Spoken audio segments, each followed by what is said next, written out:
එරා කුකිල් channel එක බලන හැමෝම ආදරෙන් පිළිගන්නවා. ඉතින් මට කියලා දෙන්න තියෙන මේ වගේ රසවත් මාළු හදන විදිය හැමෝම හදලා ඉවරලා රස බලන්න මාළු.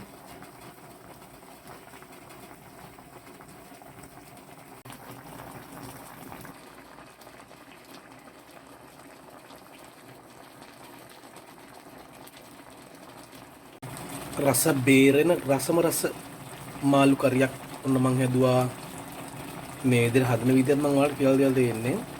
ඔයාලත් හදලා රස බලන්න.